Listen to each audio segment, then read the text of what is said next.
If they're gonna get the money up to dig her body back up and have a real autopsy done on there, have a real investigation on there, who's it gonna hurt? I didn't know Cassie, but I knew somebody who was going through the same thing she was going through, and that was Kim Porter. Kim was fine the day before and the day of her death. And then now she found in the bed, dead from pneumonia. That just don't sound right, bro. Diddy was the one who set him up with the chick, you dig? So it's probably safe to say that Diddy, a whole lot of these people are sharing diseases and swapping bodily fluids because you have not heard a mention of a condom. I don't think nobody in America thinks there's nothing suspicious about Kim's death, bro. If you are rich like that, you could, Kim had, I think, a net worth of like, what, 12 million a year or something like that? Kim could have called any doctor to come over and look at her. If she was that bad, she could have called an ambulance or something like that. Everything is suspicious about her death, bro. And I don't think an autopsy was done on her. And if it was a half job. Gene Deal asked the question that terrifies Hollywood. If they dig up Kim Porter's body, who gets hurt? The answer, everyone. Kim Porter was murked, not by pneumonia, but by a secret so explosive that powerful people orchestrated her elimination and covered it up as a natural death. The same systematic mistreatment that nearly eliminated Cassie actually did eliminate Kim. But Kim's murk wasn't just about silencing a victim. Multiple insiders now confirm Diddy's been spreading HIV for decades through forced encounters. No real autopsy was performed because Kim's body would expose biological warfare disguised as entertainment. The truth about her death would collapse an entire industry built on infected blood and buried bodies. Tonight, we reveal why Kim Porter had to die to protect hip-hop's deadliest secret, and who else might be next. Before we understand how Kim Porter died, we need to understand how she lived, trapped in a cycle that began long before her final breath. The pattern of control started with her trying to escape, and Diddy dragging her back into his web. Kim Porter says she dumped Diddy. I feel like In a statement to the TV show The Insider, she says she decided to end what she calls her on-again, off-again relationship with Sean Diddy Combs. She says it was in the best interest of both them and their family. The old news reports show the pattern. Kim kept trying to leave, Diddy kept pulling her back. But what the media didn't know was the violence that made those reunions inevitable. I know Kim got tired. That's why she took that corkscrew and ripped his damn arm out. Tried to rip his arm off for putting his hands on him. I know she was tired. Them pillow fights and that smothering her with the pillows and all that, like he playing with her. I know she was tired. Gene's words hit like a punch. Kim Porter was tired, not just physically exhausted, but spiritually broken by years of Diddy's physical violence. When someone who's seen it all says a woman was tired, you know she'd reached her breaking point. This wasn't occasional DV, this was systematic brutalization, designed to break her will to resist. The cycle was deliberate. She'd try to leave, he'd escalate the violence, then use that fear to maintain control. But the physical mistreatment was just one layer of her prison. Kim couldn't have nobody, bro. Kim couldn't have nobody. You understand what I'm saying, bro? Diddy could do whatever, Puff could do whatever he wanted to do, Brother Love could do whoever he wanted to be. If Kim ever tried to get with somebody, Puff would interfere with them or with her trying to be with them. He wouldn't let that happen. Unless he was bringing them to the picture. That's what he used Kim for, bro. He wanted to make a deal with somebody. He'll get another girl and a guy who he's trying to make a deal with, and them and Kim, they all party together. Man, he used Kim for that bro. This reveals the economic dimension of Kim's trap. She wasn't just Diddy's girlfriend. She was his business tool, used to secure deals by offering her body to potential partners. Every major contract involved Kim's participation, making escape financially impossible. Kim Porter wasn't just a DV victim, she was an HT victim, systematically pimped out to facilitate business deals while being brutalized for any resistance. When Kim Porter died, the investigation wasn't just inadequate, it was professionally sabotaged. Every detail Gene witnessed screams of coordinated cover-up. You gotta realize, man, Kim's death wasn't even investigated, bro. Her death wasn't even investigated. And it should have been a proper investigation so all the family members can feel like that there was no foul play in her death. How is it that you know how we are as a people? I don't believe that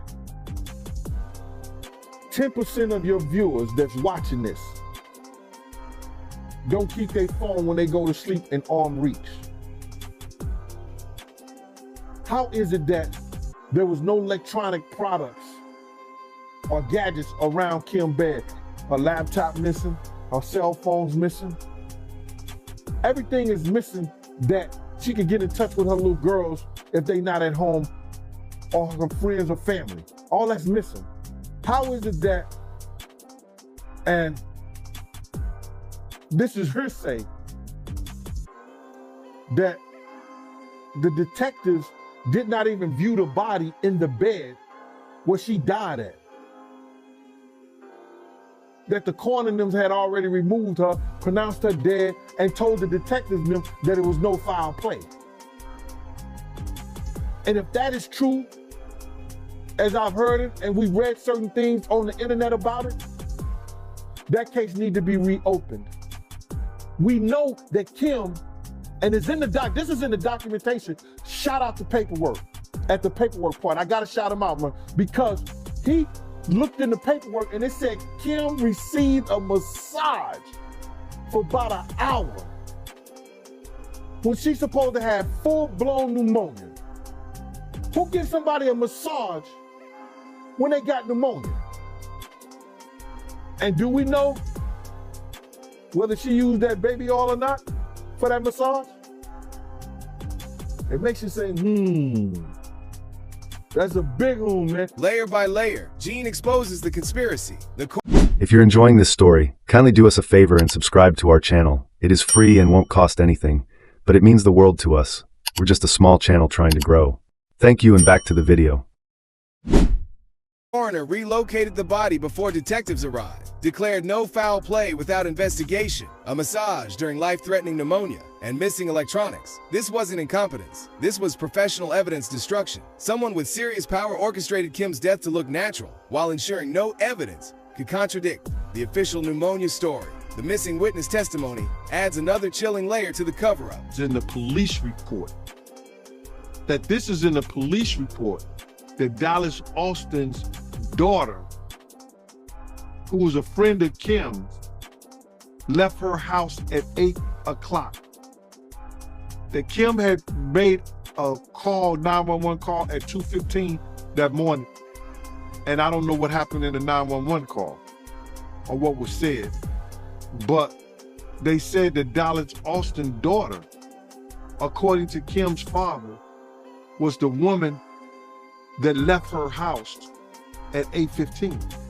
So she was the last person, according to her, to see Kim alive. Gene's revelation about Dallas Austin's daughter is terrifying. She was there when Kim died, never gave a statement, never dispelled rumors. The only explanations are a silenced witness or an active accomplice. When the only person who could provide eyewitness testimony about a suspicious death refuses to speak for years, it's not privacy, it's fear of retaliation or complicity in the crime. But Gene's suspicions needed corroboration from other industry insiders to be credible, and it came from none other than Jaguar Wright. With her own network of industry sources, she independently reached identical conclusions about Kim Porter's fate. Do you think Diddy killed Kim Porter?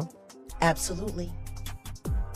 I can say that without Put the mic on, put it on both of us for that. I need to know, do you think that Diddy killed Kim Porter? Absolutely. Why?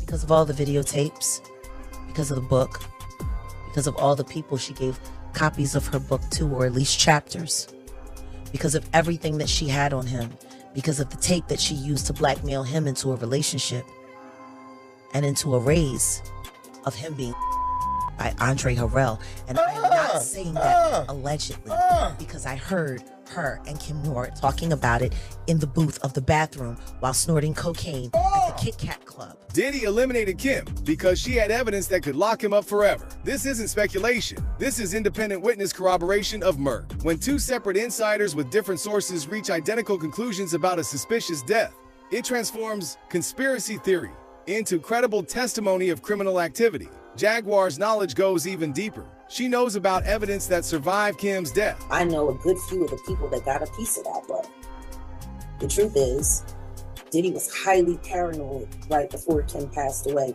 And when he found out that her and Cassie were still secretly talking and meeting, it became a very explosive situation for everyone who knew about it. Lunch at the Ivy. I hate the fact that she felt so terrified to tell the truth about the man that she had 3 biological children with, that she felt the need to have to be as covert as she was. But I'm grateful that Kim got her truth to people that she trusted. Problem is she didn't know who she could trust and couldn't trust. None of us in the game ever really did. I have no doubt in my mind that pieces of that memoir have been acquired by the home team, and that bad actors were incorporated so that they could put just enough spin to create reasonable doubt in the jury pool. It's a smart play. The parts of Kim's book still exist with people Jaguar knows. More importantly, Diddy was paranoid before Kim's death because she and Cassie were sharing information about their identical mistreatment experiences. The timing of Kim's death, right when she was comparing notes with other victims and documenting systematic mistreatment, transforms her natural death into an obvious assassination to prevent evidence compilation. But Jaguar's most damning revelation connects Kim's death to a broader pattern of elimination. Kim died from pneumonia, but there's the first coroner's report that said that she died. It was ruled a homicide, and they found toxins in her body to prove that she had been poisoned. You know, they have poisons that create heart attack and pneumonia-like symptoms. And then right after that, Al had a meeting, and I was going to meet up with him because we were in Vegas. And then the next thing you know, you want to know what they all had in common, though? The survivors and the late of Uptown Records, they were all writing tell-all books. Andre was writing a book right before he died. Heavy D was working on a book before he died. Kim Porter was working on a book before she died. And Al B. Sure was working on the documentary of his life. And then he goes into a coma. Has Puffy ever been in a coma? Has anything happened to him? He must be the luckiest because it seems like everybody that worked at Uptown Records from the very beginning, gone. Just him. I guess Al disappointed you. You know,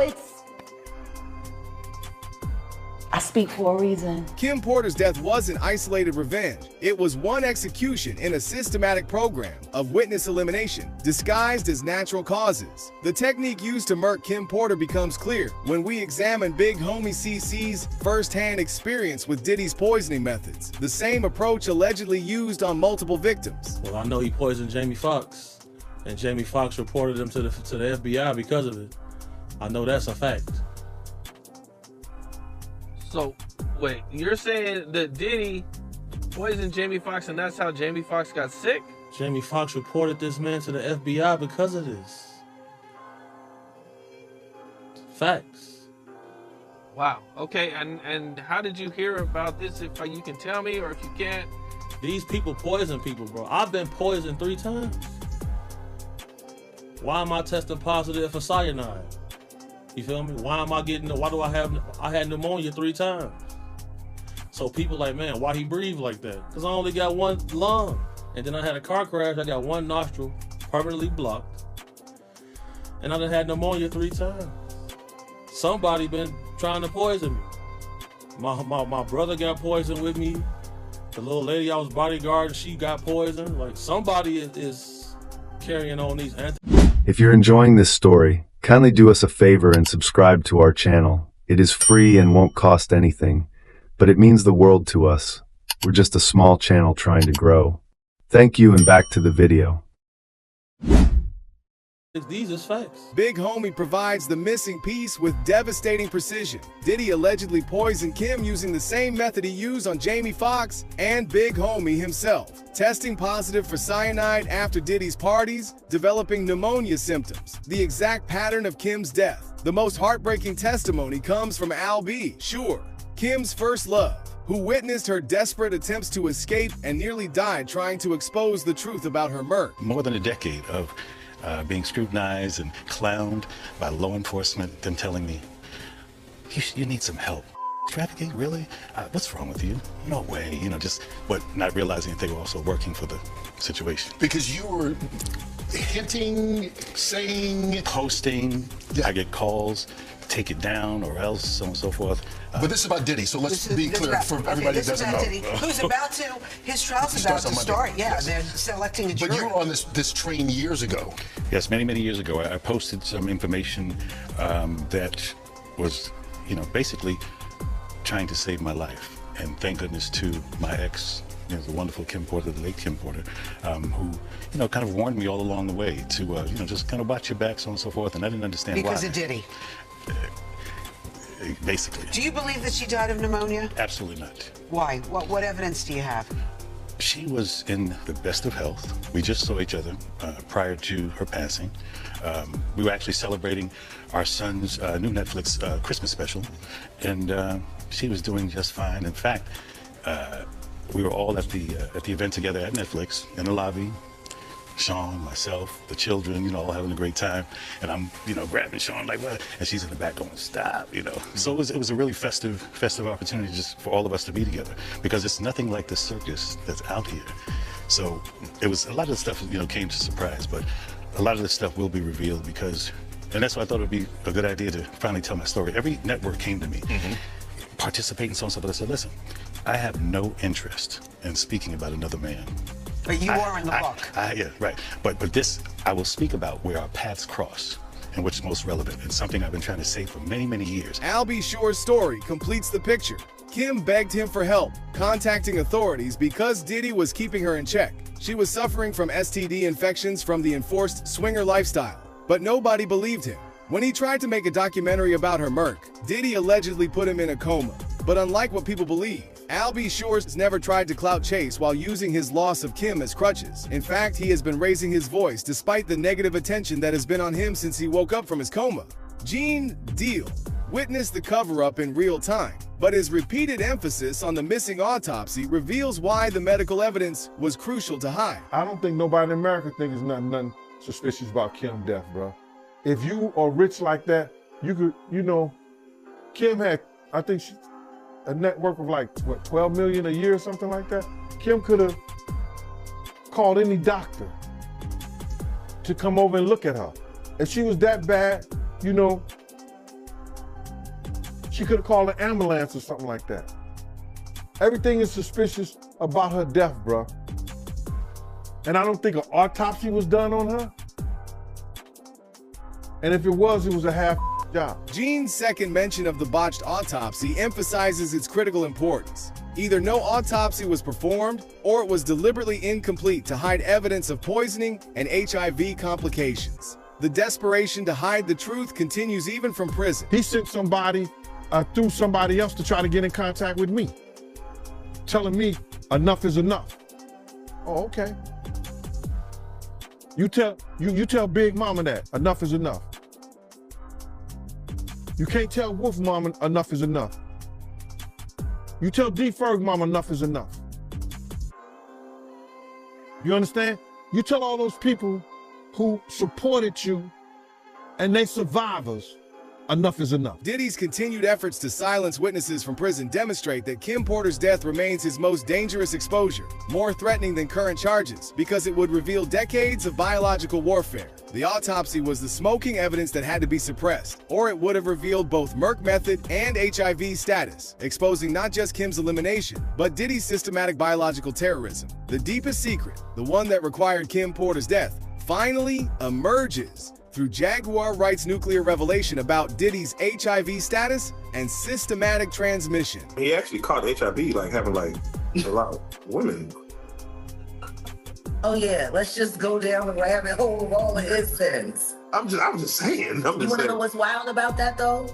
He faced that head up. He did. And he didn't stop. And he didn't stop doing what he's done. He an advocate. No, he did do that. And period.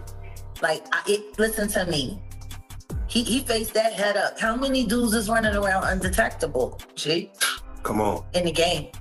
Man. Because I could tell you 20 right now that I could rattle off names, and would nobody be able to sue me? Jaguar Wright shatters the final barrier of silence with one devastating revelation.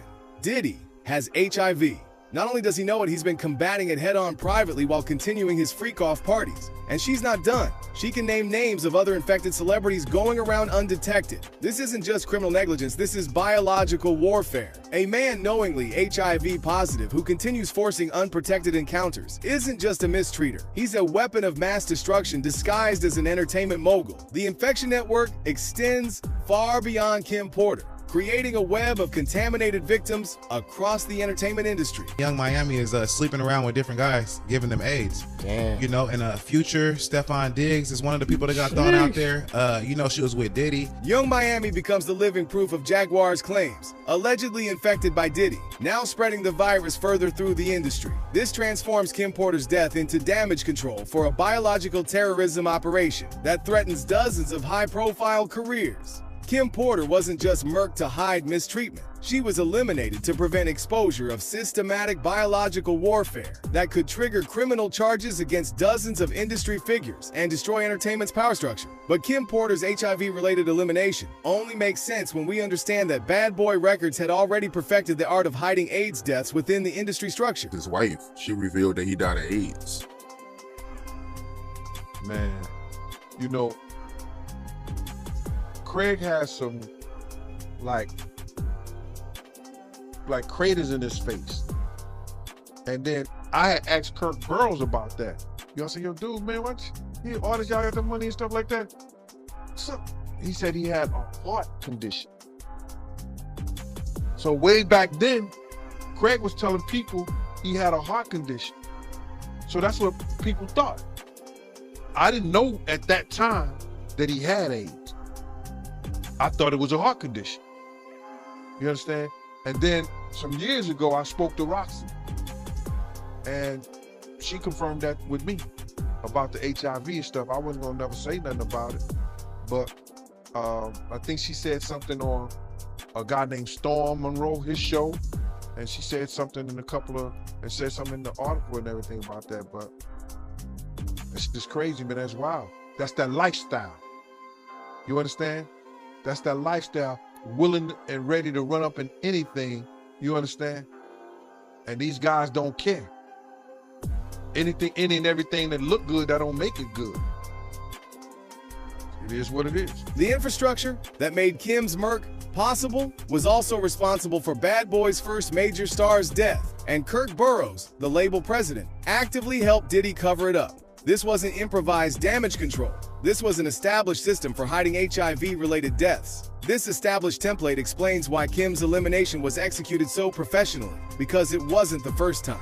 The most chilling evidence of premeditated murk comes from Diddy's behavior after Kim's death. Actions that reveal not grief, but terror of discovery and desperate attempts to control the crime scene. Have a funeral, put in a gold casket. It takes, what, 2 months to get those gold caskets? Had it within a week? Oh, you're a millionaire, I guess you can. You're a multi-millionaire, you can get it that quick. Then had somebody at the funeral home, had a bodyguard at the funeral home watching the dead body for 24 hours up until the funeral. The timeline reveals everything. Gold casket ordered within a week, 24-hour armed security guarding Kim's corpse, complete prohibition on viewing death reports. This wasn't mourning. This was crime scene management designed to prevent any examination that could reveal HIV complications. Think about it. Innocent people don't need armed guards to protect dead bodies from examination. Diddy's funeral theater demonstrates consciousness of guilt and absolute certainty that medical examination of Kim's remains would expose both the murk method and the HIV status that motivated her elimination. The parallel to Craig Mack's death is astonishing because it reveals the systematic nature of these cover-ups. Both victims' true medical conditions were hidden from public scrutiny using identical methods. Kim Porter died carrying the nuclear secret that could obliterate Hollywood's power structure. Sean Combs has been systematically infecting celebrities, models, and industry figures with HIV for 3 decades through his freak-off operation. The question isn't whether Diddy eliminated Kim Porter to hide biological warfare. The question is, how many more infected victims are walking around Hollywood right now, living with death sentences they don't even know they received? And until authorities find the courage to exhume Kim's body and perform a real autopsy, that biological terrorism empire continues operating under the cover of entertainment, spreading death through pleasure and burying truth with its victims. Kim Porter's corpse holds the evidence that could save lives and expose the deadliest secret in entertainment history. The only question left is, who has the courage to dig up the truth? If you like this video, hit that subscribe button so that you never miss out on any new videos. And until then, fam, keep it real.